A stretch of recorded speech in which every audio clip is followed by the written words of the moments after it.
Welcome to Unbelievable Stories. Today's story is full of shocking twists and real drama. Subscribe and like to stay updated. Let's dive in. At first glance, the man seemed completely ordinary, someone you'd easily miss in a crowd. He had a build and height that didn't stand out, along with plain brown hair that was cut short. By the end of the day, a faint layer of stubble often shadowed his face. But a closer look revealed more. The loose clothes he wore hid a well-built frame, the result of hours of intense daily workouts. A faint scar on his left cheek, set off by his sun-weathered skin, gave him a slightly rough look, hinting at a past that had seen its share of conflict. He lived alone in a small apartment, barely interacting with others and brushing off any attempts to start a conversation. The only way anyone knew his name was from the bold black letters on his mailbox: Adam Clark. No one cared to find out more about him. Lucas worked for an operations management firm as a maintenance specialist, a politically correct title for a gardener. His job was structured around the seasons: mowing lawns, trimming hedges, and edging walkways in summer, raking leaves and preparing flower beds in autumn, plowing snow and maintaining equipment in winter, and planting flowers in spring. It was a role that allowed him to avoid interaction with people. Every Friday morning, his boss, David Parker, called him into the office to outline the week's work. On this particular Friday, Lucas took his usual seat, silently looking down as he listened and occasionally nodded to show understanding. Although Julian was accustomed to Lucas's behavior, he found it frustrating, likening it to speaking to a wall. Yet, he preferred it over the rare occasions when Lucas made eye contact. As Julian brought up the last point of the meeting, he mentioned an email from Human Resources stating that Lucas hadn't designated a beneficiary for his insurance. Lucas nodded, aware of his lack of a beneficiary, and waited to be dismissed. Not convinced by the brief nod, Julian insisted, "You need to take care of that." When Lucas finally lifted his gaze to meet Julian's, the boss was unsettled by the man's flat, lifeless expression. Looking away, Julian reiterated, "I'm serious. You need to go to Human Resources and handle it." Assuming the discussion was over, Lucas rose and left the office to start mowing the lawn. Julian called after him, "Do it before you mow the lawn." Settling back into his chair, Julian listened to the rattle of the maintenance bay door opening, followed by the roar of the mower starting.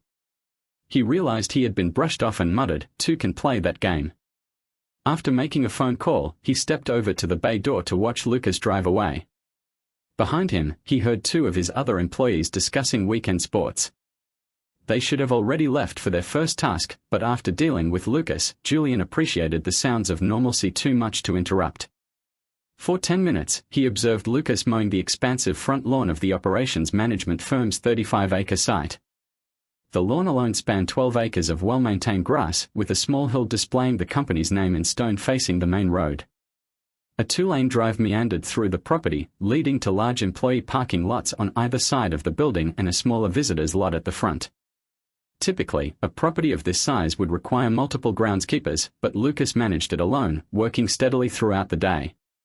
He took the required breaks but rarely paused otherwise, sipping water from his ever-present bottle while riding the mower.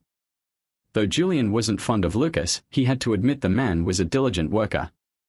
During lunch, Julian carried his tray to a table near the window overlooking the outdoor picnic area behind the office. He watched Lucas take his usual seat at an isolated picnic table. While other tables were filled with smokers and sunseekers engaging in typical lunchtime chatter, Lucas sat where he could observe others without having to directly face them. No one even glanced in his direction. It was as if a wall existed between him and everyone else. He reached into his brown paper bag and removed a sandwich, a small bag of chips, a piece of fruit, and a small bottle of soda. He ate the contents mechanically, without demonstrating even the embarrassed pleasure from taking his meal. A light grey tabby cat that had incorporated the picnic area into its territory appeared from the edge of the hedges that lined the side of the building. It slowly padded its way over to the picnic area, pausing occasionally to check for any potential threats. The cat changed course to arrive beside Lucas. It sat 6 paces from Lucas's table at an angle to the middle-aged man. Without once looking at the cat, Lucas never glanced in its direction.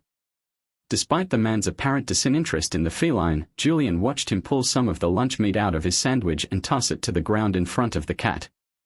The cat, without looking in Lucas's direction, grabbed the meat and retreated to an isolated area. Julian had seen the man feed the cat in the past but didn't know what to make of Lucas's actions. Shaking his head, Julian turned to his tray and started to eat. Thomas Miller sat down at the table across from him. Jacob said, "I've assigned Sophia Reed to meet with Lucas." "Lucky her." Julian said with a snort, "She's fairly attractive in a non-threatening way. Maybe she'll get through to him." Jacob said, "I doubt it." After looking around to make sure that he wasn't overheard, Julian said, "Is he still one of the Walking Dead?" "The man is a zombie," Jacob answered. "That's not our problem to solve," Julian said. "Oh no. You just don't have to deal with him every day," Jacob said. He looked out the window and watched Lucas eat his sandwich in a mechanical fashion. "Is he a problem?" Jacob asked. "He doesn't do anything wrong. He's just creepy," Julian answered. "Creepy in what way?" "I just keep waiting for the day when he comes in with a gun and kills everyone," Julian answered. This had not been one of his concerns when he had been promoted to his supervisory position. He had looked forward to the increase in pay without giving thought to the problems of dealing with people. Concerned, Jacob asked, "Has he given any signs that he is thinking about doing that?" "Not really. I just keep thinking that it is the quiet ones who perform the most violent actions," Julian answered. It was a common theme in news reports of violence. Julian worked through the afternoon, overseeing the work done by the men who worked for him. It was nearly quitting time when there was a knock on the door frame of his office. The knock was accompanied by, "I'm Sophia Reed from Human Resources. I'm here about Adam Clark." "Thanks for coming, Miss Shaw," Julian said while rising from his chair. He prided himself on being a gentleman despite his blue-collar background. Although there were times when he thought that it was because of his blue-collar background that he was a gentleman. He took a moment to examine the young woman. She was in her late 20s and, despite being a tad overweight, was an attractive woman. She was dressed in a conservative brown suit, the skirt falling just below her knees and the jacket covering a simple white shirt. "Just call me Emily," she replied, thinking it would let him know that she was not one to look down on men who worked with their hands for a living. Most of the people she dealt with in her job were secretaries and salaried people with college educations, but she came from a blue-collar background. "I know this is a Mountain and Muhammad kind of thing, but Lucas wasn't ever going to go to your office," Julian said apologetically. "I went through his file," Emily said. Her friendly face took on a dark hue while recalling the details about Lucas's life. She hadn't liked what she had read within his file. She had been particularly disgusted by what she had found after searching the internet using his name as a query. "I may not like him, but he's a good employee," Julian said, knowing what had caused the change in her appearance. "He's never late to work, and he does his job. He's never taken a sick day." "Yeah, but you and I might not like what he did, but he served his time," Julian said, waving a hand to cut her off. "I know," Emily said. She wasn't going to make a big deal out of Lucas's past, but knowing what he had done made it difficult for her to face the man. Stepping out from behind his desk, Julian said, "Use my desk." "Thank you," Emily said, dropping her stack of papers on the desk. She had Lucas's personnel folder and a stack of benefits forms to fill out. In reviewing his file, she had realized that there were several problems with his paperwork. "I'll wait outside in the hallway while you're in here with him. If you need anything, just give me a call." He recognized that the young woman was well out of her comfort zone at the prospect of dealing with Lucas. Appreciating that Julian would remain nearby, Emily said, "That will make me feel much better about this."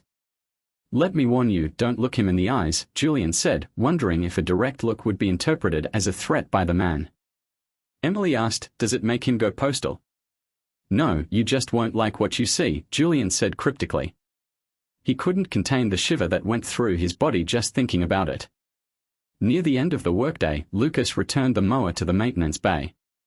He had just finished washing it and was getting ready to clock out. Julian stepped into the work area and said, "Sophia Reed from Human Resources is waiting for you in my office.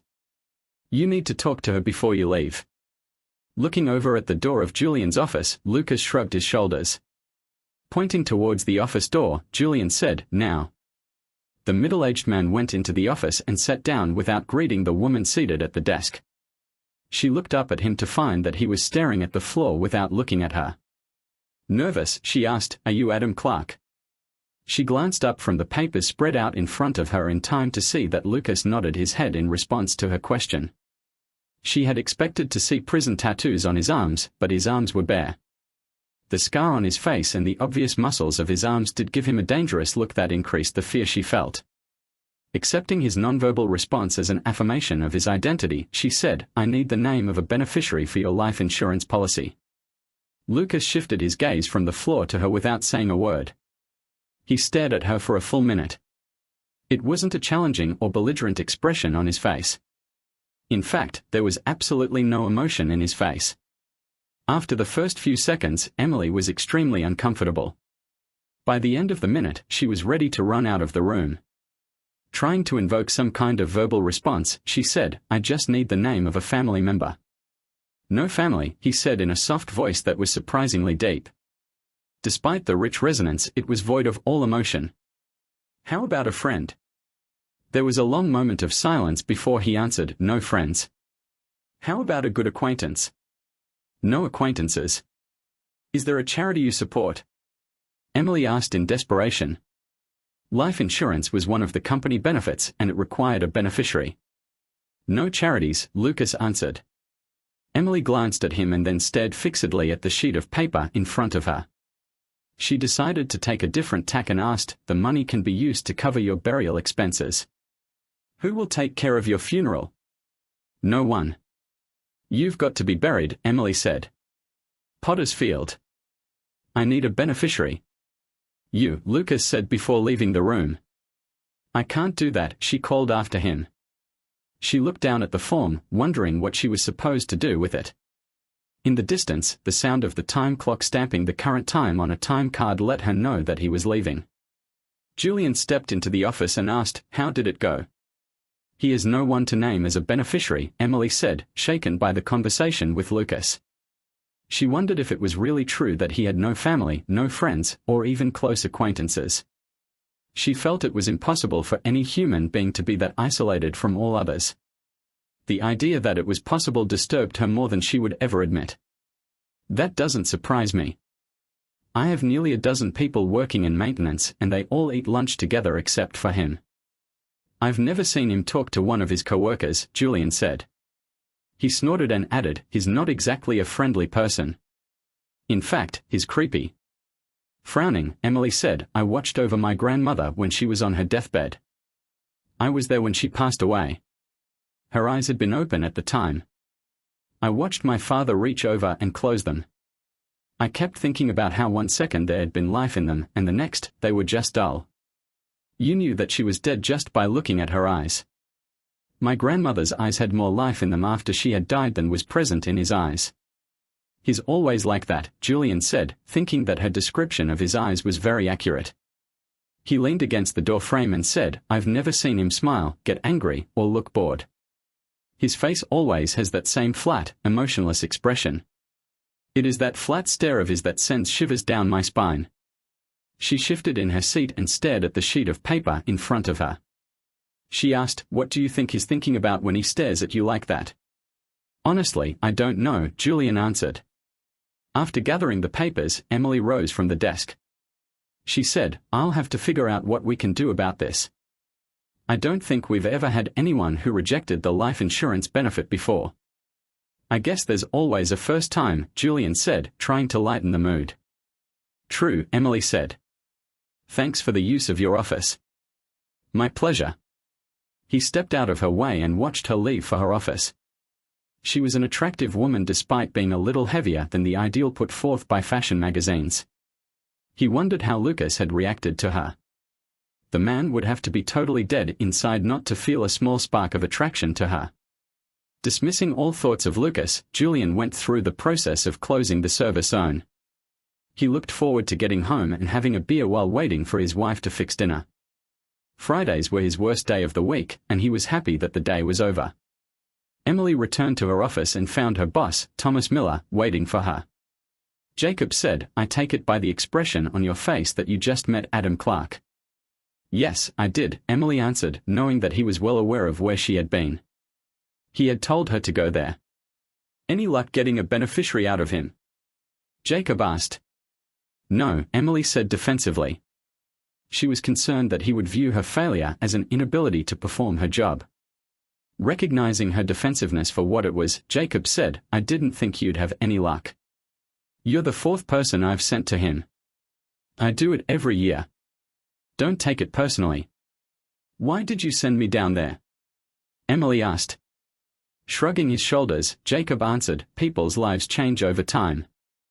Maybe the next time we ask him, he will have a beneficiary. I don't think his situation will change, Emily replied. Jacob asked, why do you say that? No woman would willingly spend 2 seconds with him, Emily answered. 100 different ideas of what he had been thinking while staring at her had passed through her mind since leaving the office where she had met with Lucas. Few of those ideas made her feel comfortable. She was fairly confident that she would have nightmares that night. Jacob made a dismissive gesture with a hand. He said, there are a lot of desperate, lonely women out there who will overlook a lot of things just to have a person in their lives. I disagree, Emily said. Considering his past, no woman would ever give him a second thought. Jacob shook his head, thinking that he had seen things happen that were far less likely. Changing the subject, he said, Rachel Adams has made an appointment for you first thing tomorrow morning. She's going through a divorce and needs to make some changes in her benefits. That shouldn't take long, Emily said. With over 1,500 employees at that location, it seemed to her that someone was always going through the divorce process. From her perspective, it was just a matter of filling out a few forms. The only problem was dealing with the emotions that they demonstrated. Make sure that you have a box of tissues on your desk, Jacob said before heading to his office. Emily watched him leave with a frown on her face. The comment about tissues usually meant that people were going through a very messy divorce. She muttered, I wonder who was cheating on whom. Reaching her office, she looked out the window at the parking lot. Cars were lined up to get out of the parking lot. It took half an hour for the building to empty out and the cars to vacate the parking lot. More often than not, she was one of the last people to leave the building. Not wanting to be reminded of the afternoon's activities, the next day, she picked up Lucas's file, sighed, and put it in the filing cabinet before shutting the drawer. She muttered, what kind of man can kill his wife and 2 kids in cold blood? The white pickup truck turned into the parking lot of a rundown urban housing estate. At one time, the complex had been filled with singles starting out in their careers and young couples starting families. Since then, it had become home to low-income families, with a quarter of the occupants on government assistance. The poverty was painfully obvious, and one could not look at the complex without feeling depressed. The 3 buildings that lined the large central parking lot were over 42 years old and showed every day of their age. The battleship grey paint was faded from exposure to the elements.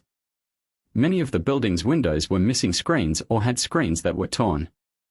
The lawn, filled with weeds and bare patches, needed mowing. Battered toys and bicycles were scattered in front of apartment doors.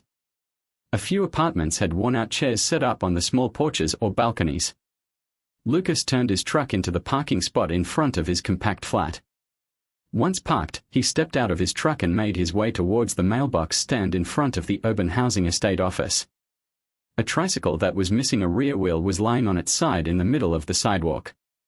The absent wheel was a couple of feet away in the parking lot. He stepped around the obstacle without giving it a glance.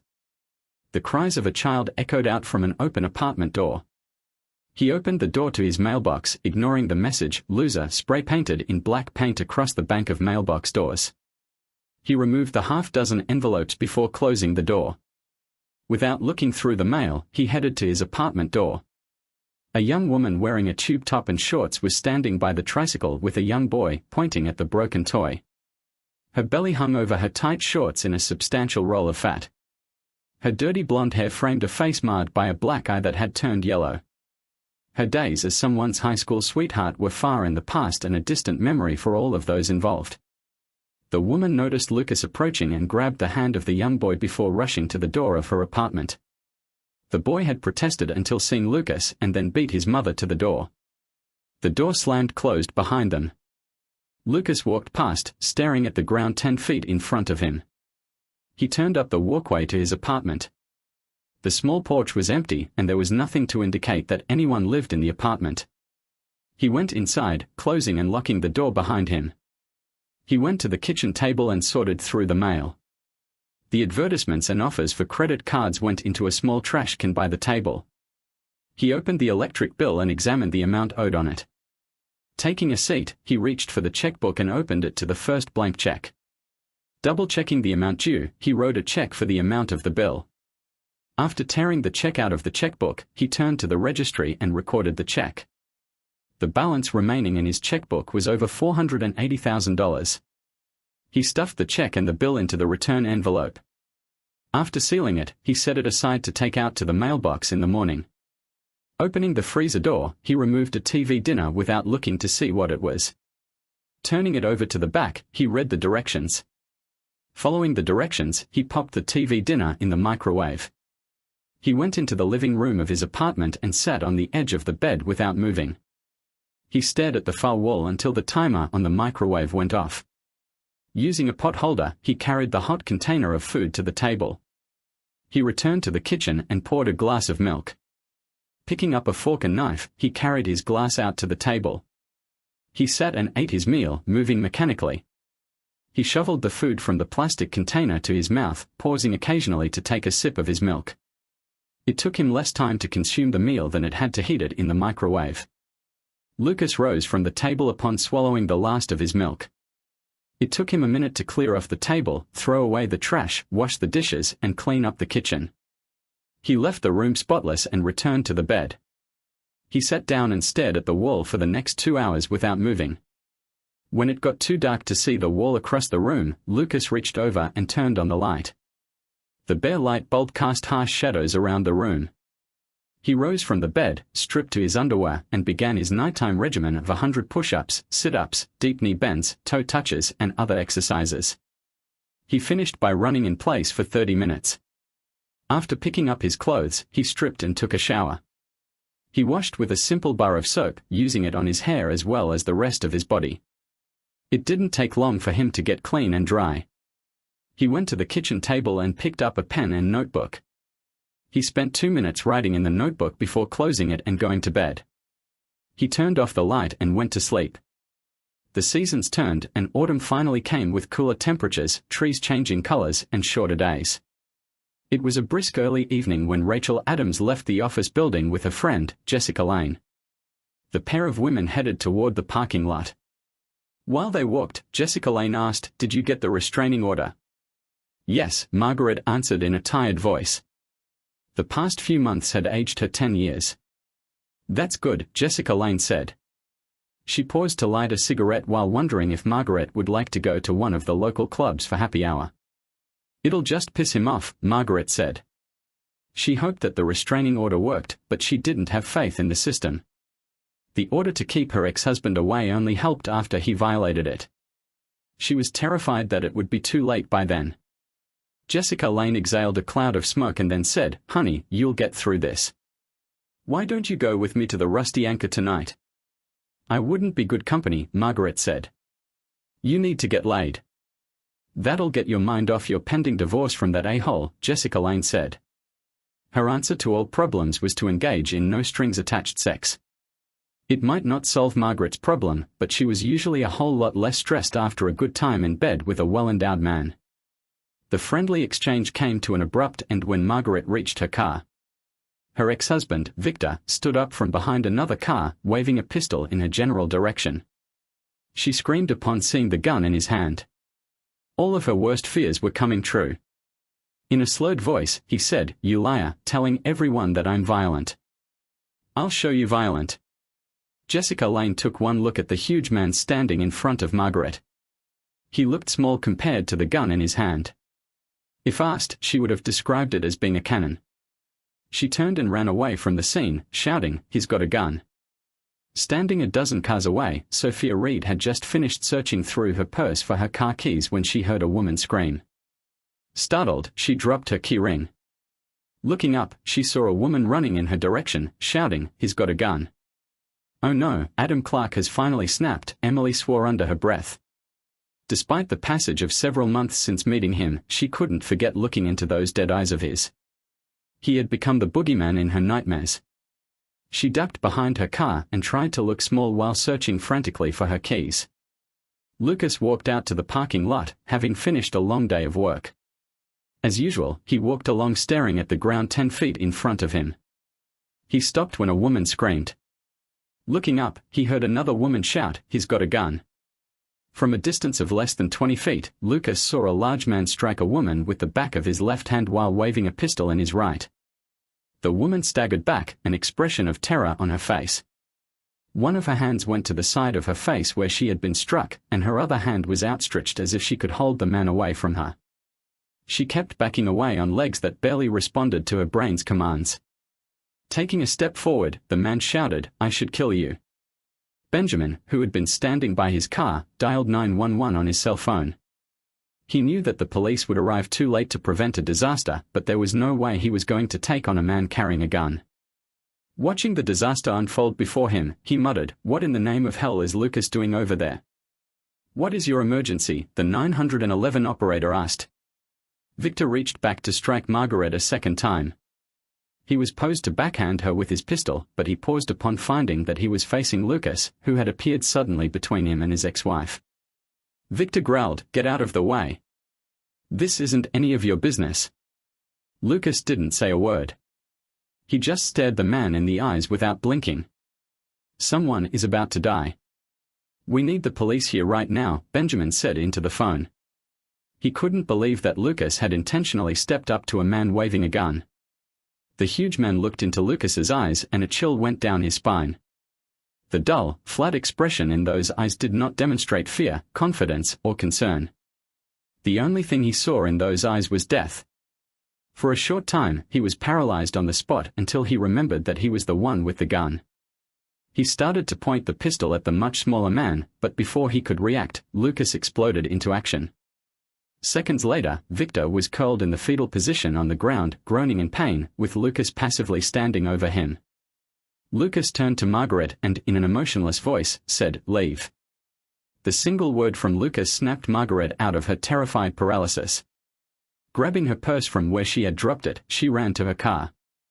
There was a beep when the car doors unlocked, and she threw open the door and climbed into the driver's seat. She fumbled with her keys for a moment, barely able to think. Tears streamed down her cheeks as she managed to get the car started.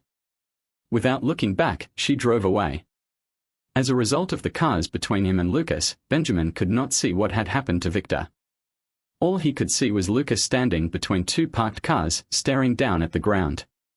Shocked by the violence he had witnessed, he said to the 911 operator, "I think Lucas killed him." "Would you repeat that?" the 911 operator said. "I think Lucas killed him," Benjamin repeated. He was still stunned by the speed and aggression of Lucas's attack. The man had moved so fast that Benjamin hadn't been able to see his movements clearly. "The police are almost there," the operator said. The sound of sirens filled the air, drowning out the low, agonized moan uttered by Victor. His jaw throbbed and there was a ringing in his ears. After a while, his awareness of pain shifted to his right hand, which was a bloody mess. He had no idea what had happened to him. Emily had finally found her keys and unlocked the door of her car. Not having heard any shots, she cautiously peered over the hood to see if the coast was clear. She spotted Lucas standing between two parked cars. He was just standing there, looking down at the ground. Trying not to become a target, she opened the door to her car and climbed inside. Trying to keep low, she drove away, feeling a twinge of guilt about fleeing the scene. As she left, she made a call to the police, claiming that Lucas had a gun in the parking lot and adding that he was a convicted murderer out on parole. Mark Davies, the security guard stationed at the employee entrance to the building that evening, was unarmed and had spent most of his time telling people to have a good night as they left. His attention had been diverted when Jessica Lane ran into the building, shouting something about someone having a gun. He looked over at the surveillance cameras but couldn't see anything happening. Sally was hysterical and kept waving her cigarette while explaining that Margaret's ex-husband was in the parking lot, brandishing a gun. Chuck kept glancing between her and the monitor, failing to see anything that supported her story. He picked up his radio and called into the security center, reporting that there was a gun in the parking lot. By this time, a police car was turning into the parking lot. It took the first two officers on the scene some time to locate Lucas. When they found him, he was standing over Victor, who was lying on the ground. The officers immediately took charge of the situation. Based on the 911 calls that had been received, the initial information clearly identified Lucas as the suspect. Assuming that the man still standing was the perpetrator, they searched Lucas for weapons, cuffed his hands behind his back, and placed him under arrest. More police cars arrived on the scene, followed by an ambulance for Victor. Having been read his rights, Lucas sat in the rear seat of the police car, his hands cuffed behind his back. He stared out the window, watching the activity without any visible emotion. 10 minutes later, 2 officers got into the car and headed for the station. The officer in the passenger seat turned in his seat and asked, "Did they read you your rights?" Lucas nodded. The officer said, "Speak to me when I ask you a question." "Did they read you your rights?" "Yes," Lucas answered. It was the first word he had uttered since telling Margaret to leave. "Tell me what happened," the officer said. "No," Lucas replied, staring out the window. He listened as the police officer continued asking questions but did not respond further. The trip to the police station didn't take long. Lucas was led to a holding cell where one of the officers changed the handcuffs so that his hands were cuffed in front of his body. He stood there passively through the process and then sat down on the hard bench to wait. Back at the scene of the incident, the police were busy sorting through a dozen different versions of what had taken place. By now, some people swore they had heard gunshots. It took time for them to discover that one of the key witnesses, Margaret, was not present. An officer was dispatched to locate her. Based on the conflicting stories, it was difficult to determine who had original possession of the gun. It wasn't until Chuck mentioned that the events had been captured on videotape that a clearer understanding of what had happened began to emerge. At the station, Lucas was led into an interrogation room. Detective Harris said, "You have the right to have an attorney present. Do you want one?" Staring at the tabletop, Lucas shook his head and answered, "No." "Tell me what happened," Detective Harris said, now that he was on record for offering legal counsel. "No," Lucas said. Detective Harris said, "Look, it will go easier on you if you just tell me what happened. Why were you there with a gun?" Lucas stared at the tabletop without answering. Seeing that Lucas wasn't going to say a word, Detective Harris said, "I know you were convicted of killing your wife and 2 kids. If you don't cooperate, you're going back to prison for a very long time." Lifting his head, Lucas stared at the detective. Seeing the dead eyes and blank expression, Detective Harris felt a chill down his spine, convinced that he was staring into the eyes of a cold-blooded killer. He asked, "Don't you feel any remorse for what you've done?" Lucas shrugged his shoulders and lowered his head to stare at the tabletop again. Detective Harris asked, "How did you ever get paroled?" "Overcrowding," Lucas answered. Detective Harris glanced over at the mirrored window, wishing that the video camera wasn't rolling. This was one of the few times in his career that he had truly felt like beating a confession out of a suspect.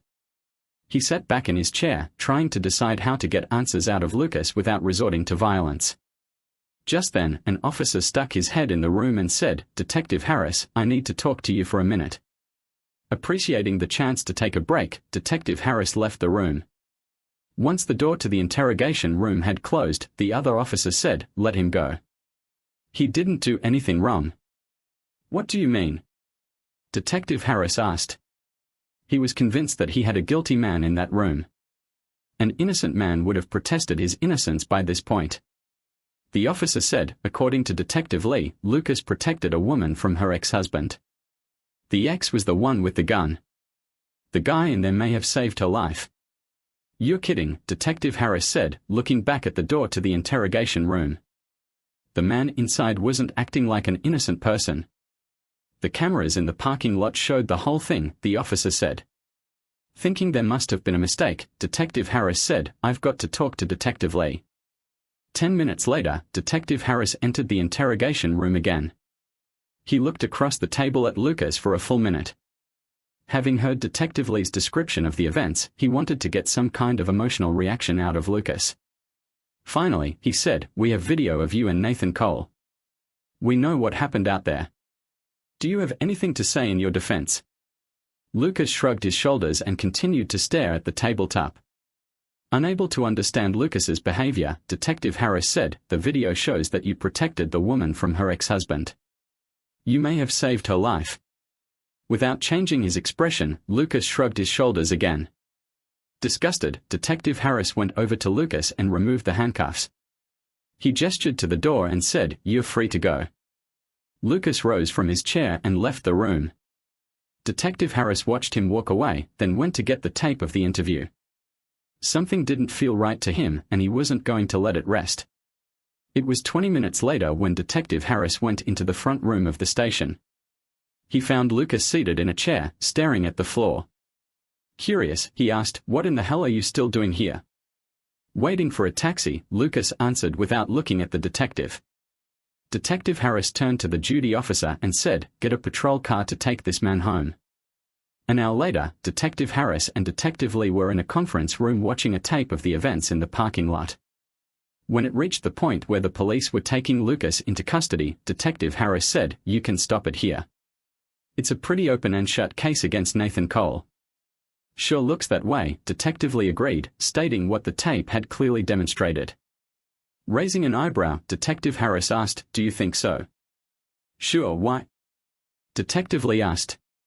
"Watch this," Detective Harris said while putting the tape of the interview with Lucas into the video player. The pair of detectives watched the interrogation without saying a word. When it ended, Detective Harris asked, "What do you think?" "Weird," Detective Lee said, sitting back in his chair to think about it. After a minute, he shook his head and said, "There's more going on here than meets the eye." "Do you think he's Margaret's lover?" Detective Harris asked, knowing that romantic ties often led to situations like this. "I don't know," Detective Lee replied. "I think we need to ask some more questions." Detective Harris said, "I can tell you one thing, he's not going to answer any questions we have."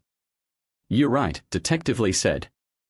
Considering the cost of a more thorough investigation, he added, "We'd better talk to the chief tomorrow before we put any more resources on this case."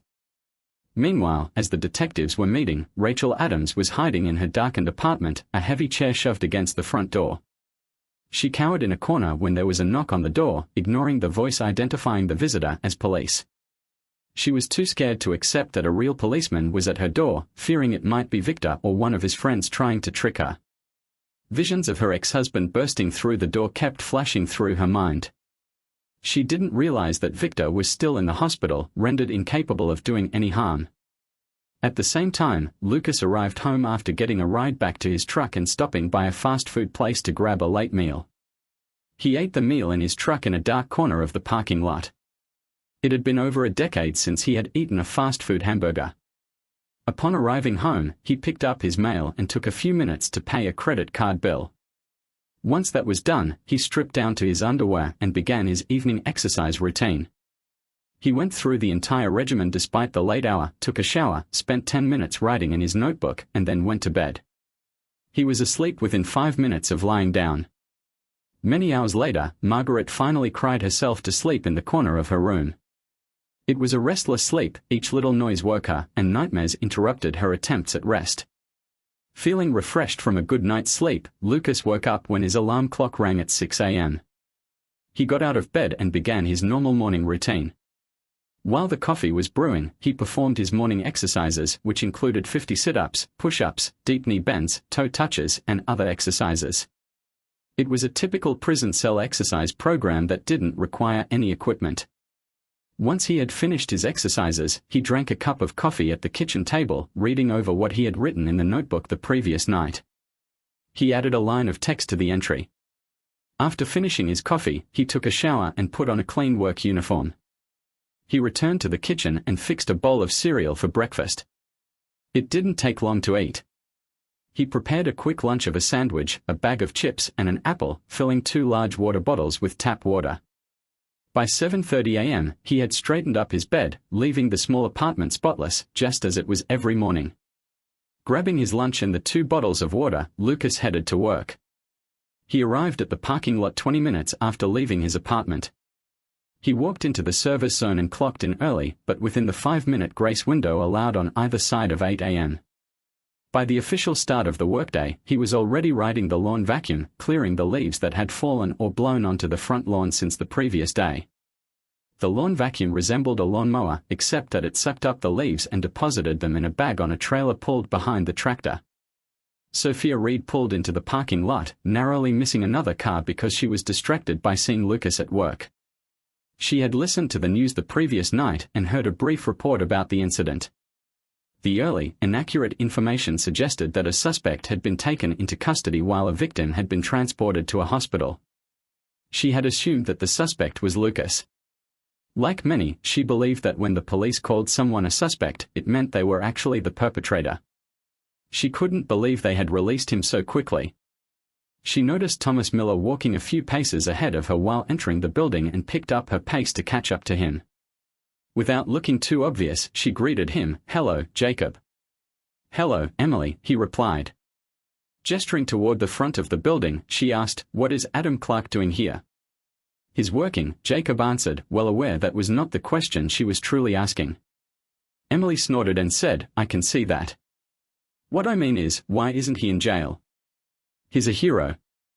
He saved Rachel Adams last night from her pistol-packing ex-husband," Jacob answered.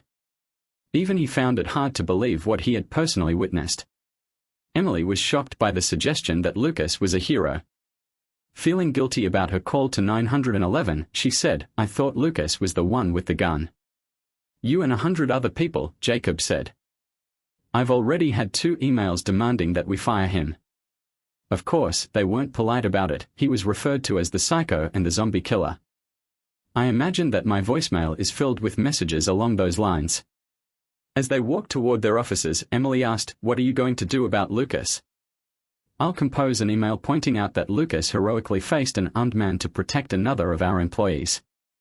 I'll stress that the attacker did not work here and that we are taking steps to ensure better security in the parking areas," Jacob said. "I'll issue the email through one of the higher-level directors." He hoped that would quell all talk about firing Lucas. "That might help," Emily said. Jacob nodded. "I hope that squelches any calls to get rid of him. Based on what I've seen, I can only assume that comments directed at him won't be very nice. If it gets too bad, he could sue us for creating a hostile work environment. After all, he didn't do anything wrong." "When I heard that woman shouting about someone having a gun, I was sure that Lucas had gone postal," Emily said. She hadn't slept well the previous night, thinking about how close she had come to being in danger. Having seen Lucas in action, Jacob hoped that the man never lost it. He feared that if Lucas did snap, no one would survive. He knew that sharing this thought aloud would only add fuel to an already volatile situation. The situation in the service zone was becoming tense and nearly unmanageable. The maintenance crew, who had always found Lucas unsettling, were now on edge. Rumors about the previous night's events had circulated quickly, and the atmosphere was charged with anxiety. The workers had all experienced Lucas's blank stare and found his presence unnerving, but now many of them were afraid of him. David Parker was surrounded by a group of upset and angry maintenance workers in his office. Unfortunately, Julian didn't know much more about the previous night than what everyone else did. One of the men said, "I heard that he went crazy last night. My wife doesn't want me working around him anymore. She says he's dangerous." Another worker chimed in, "He's a psycho. Have you ever looked into his eyes? He's not normal. I heard he was out in the parking lot shooting at people," another voice added. Trying to get control over the situation, Julian whistled sharply to get everyone to quiet down. "Listen, I don't know exactly what happened last night, but I do know one thing: if Lucas had done anything wrong, the police wouldn't have released him. They would have kept him locked up." "I don't believe that," someone said. "He's probably out on bail or something. You know how the system works." Julian sighed. "Everyone, just get back to work. I'll find out what happened and let you know." There were grumbles and murmurs of discontent, but eventually, the men left the office and returned to their tasks. Julian headed back to his desk, trying to figure out who to contact to learn more about what had really happened the night before. He stared at his telephone, considering his options, when his problem was suddenly solved. Thomas Miller appeared at the doorway. "Julian, we need to talk about Lucas," he said. Julian looked up. "I've been getting a lot of questions from the guys. They are pretty rattled." Jacob nodded. "I figured as much. I just spoke with Emily and I've already drafted an email about the incident. It's going to be sent out to all employees later today, but you should know what's in it first. Julian waved Jacob into the room. Close the door. I don't want anyone overhearing us. Jacob closed the door and sat down across from Julian's desk. He slid a piece of paper across to Julian. This is the email. It explains that Lucas intervened to protect Rachel Adams from her ex-husband, who was the one with the gun. The email emphasizes that Lucas did not commit any wrongdoing and actually helped prevent a tragedy. Julian picked up the paper and scanned the contents. This should help settle some of the rumors. But I don't know if it'll be enough. The guys are still pretty spooked. Trust me, I understand, Jacob said. I'm hoping the email will calm things down. But if it doesn't, we may need to have a meeting to address everyone's concerns. I agree, Julian said. He handed the email draft back to Jacob. I'll let the crew know that an official statement is coming, and I'll try to keep them from jumping to conclusions. Good, Jacob said, standing up. I'm also going to talk to human resources and see if they have any advice on managing this situation. As Jacob left the office, Julian called Lucas in to discuss the email. Lucas entered and took a seat without making eye contact, as usual, staring at the floor. Good morning, Lucas, Julian began. Lucas shrugged his shoulders. Julian slid the draft of the email across the desk to him. We are planning on releasing this email to explain what happened last night. It mentions you by name. I wanted to get your approval before we send it out. No, Lucas said flatly. Julian was taken aback. Why not? It's a flattering account of what you did. Lucas shrugged again and stood up, turning to leave the office. Wait a minute, Lucas, Julian called after him. We need to talk about this. But Lucas didn't stop. He walked out of the office without saying another word. Julian sighed in frustration, muttering under his breath. What am I supposed to do now? Later that afternoon, Chief Roberts, Detective Harris, and Detective Lee were in the conference room at the police station, watching the surveillance tapes of the parking lot and the interrogation. When the tape of the interview concluded, Chief Roberts shook his head. I didn't realize Adam Clark was out on parole, Chief Roberts said. Detective Harris looked surprised. You know him? Nodding, Chief Roberts said, I was the first officer at the scene of the murders he was convicted for. It was a pretty shocking case. Detective Lee said, tell us about it. He killed his wife and 2 children, Chief Roberts explained. He shot his wife in the face at close range and then shot each of his children in the chest. The boy was 4 and the girl was 2. The crime scene was horrific. Detective Harris asked, why did he do it? We believe his wife was having an affair, and he found out about it, Chief Roberts said. We found a gun in the house that belonged to him, and the time of death matched the window when he was unaccounted for. Detective Harris looked troubled. What did Lucas say happened? He claimed he was innocent and that he had been working at their new property all day, Chief Roberts said. But there was no one who could confirm his alibi. Even his own family didn't support him, Chief Roberts added. They testified that his wife had been acting fearful and they refused to post bail for him. Detective Harris asked, do you think there's any chance he didn't do it? Chief Roberts shook his head. I'm positive we got the right man. Detective Lee glanced at Sanders. Well, he didn't do anything wrong in this case, at least. The footage from the parking lot makes that clear. Chief Roberts sighed. All right, we'll wrap this up, but keep an eye on him. If there's anything suspicious, I want to know about it. A few days later, Lucas returned home from work, parked his truck in front of his apartment, and went inside. He followed his usual routine: a simple dinner, some exercises, and an entry in his notebook. He was preparing to go to bed when there was a knock at his door. Lucas walked over, opened it, and saw an elderly woman standing there. She wore a long coat, her grey hair cut short. Her eyes were filled with emotion as she looked at him. Lucas, it's me, your mother, she said, her voice trembling. Without a word, Lucas shut the door in her face.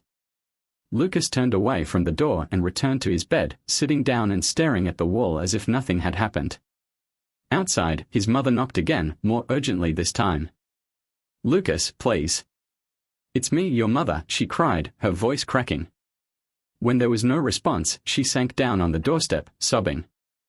The wind blew sharply through the urban housing estate, and she pulled her coat tighter around herself to fend off the chill. "Lucas, I'm sorry," she whimpered. "Please, just let me talk to you." But there was no answer. Lucas remained motionless on the bed, ignoring the sound of her voice. After what felt like an eternity, she finally gave up. Shivering, she staggered back to her car, started the engine, and sat there for a long time, staring at his apartment door through her tears. Then, with a heavy heart, she drove away into the night. Several hours later, Lucas ate a TV dinner in silence and washed the few dishes he had used. Breaking from his usual routine, he sat at the kitchen table and opened his notebook, writing furiously for a few minutes before closing it and returning to bed. The night passed without further incident, and Lucas went about his usual morning regimen the next day, unfazed by the previous evening's events. The harsh winter deepened over the next week, and temperatures plummeted, with heavy snowfall burying the entire urban housing estate under a thick blanket of white. The walls of the old buildings barely kept out the biting cold, and tenants huddled around space heaters and bundled up in blankets to stay warm. In one of the apartments, a woman with dirty blonde hair was preparing for a special evening. Her young son sat in the living room, watching cartoons on TV. She took a shower, hoping that tonight's date with her boyfriend would lead to something more serious. She was exhausted from raising a child on her own and longed for a more stable relationship. The little boy wandered over to the space heater after his mother went to the bathroom. His favorite stuffed toy, a small bear, was cold to the touch, so he placed it on top of the heater, hoping to warm it up. He made several trips to his bedroom, bringing other toys and piling them on the heater as well. On his final trip upstairs, he found an old toy truck that he hadn't played with in a while. He sat on the floor, pushing the truck back and forth, his attention completely absorbed. His mother emerged from the bathroom, dressed in a slinky black dress and feeling confident about her appearance. She was applying lipstick when the faint odor of something burning reached her nose. Alarmed, she rushed out of her bedroom and froze when she saw dark smoke seeping up the stairs. Panic set in as she realized the downstairs was filling with thick smoke. "Oh my God, the heater," she thought. "Baby," she screamed, rushing down the stairs, where the smoke grew thicker with each step. She could barely see, but she knew she had to find her son. As she reached the bottom, flames were already licking up the walls. Her legs burned from the heat, but she frantically pushed forward, coughing as she inhaled the acrid air. She stumbled outside, hoping to find her son had somehow escaped on his own, but he was nowhere to be seen. Meanwhile, Lucas, who had been lying on his bed, was roused by cries of fire coming from outside his apartment. He quickly pulled on a coat and went outside. A crowd of people had already gathered in front of the burning apartment, and two men were struggling to hold the panicked woman back. "My son. My son is still inside," she cried out desperately, fighting against the men's grip. Lucas walked briskly toward the building.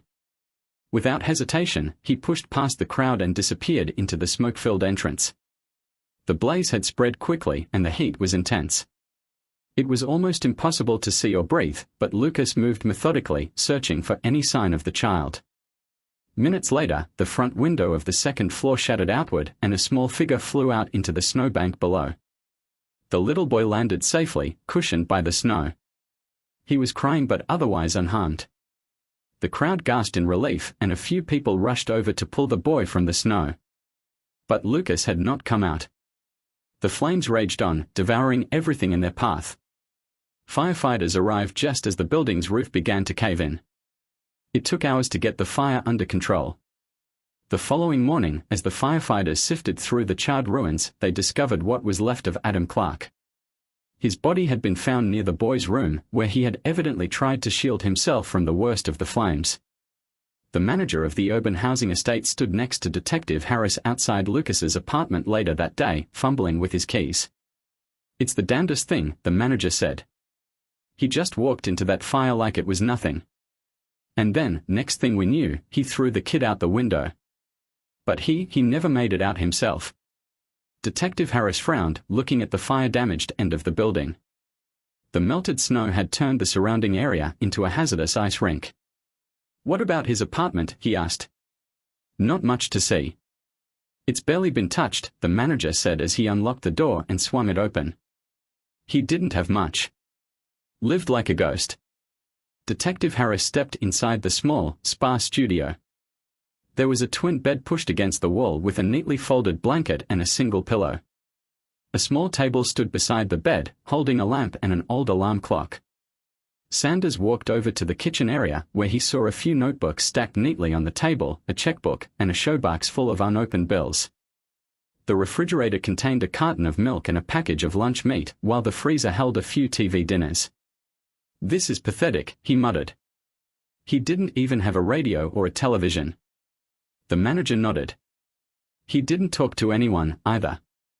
Detective Harris walked over to the closet and pulled it open, revealing a small selection of clothes, some work uniforms, a few shirts, and pairs of jeans.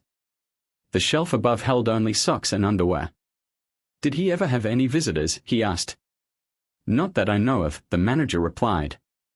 "The only thing I ever saw him do besides work was feed that stray cat out by the picnic area." Detective Harris turned his attention to the notebooks on the table, flipping one open to the last page. The writing was brief and difficult to read. He scanned the final entry. "I thought the fire would finally finish me. It didn't." Sanders put the notebook back on the table. There was nothing more to find. Adam Clark had lived a life of profound isolation, and his death seemed fittingly lonely. Still, the man had shown an unexpected act of bravery. The mystery of who Lucas really was and what he had been seeking, if anything, would remain unsolved. But that evening, an elderly woman with tear-streaked cheeks entered the urban housing estate manager's office. It was Lucas's mother. "I'm here to collect his belongings," she said quietly. As she waited, she glanced over at the notebooks and picked them up, holding them close to her chest.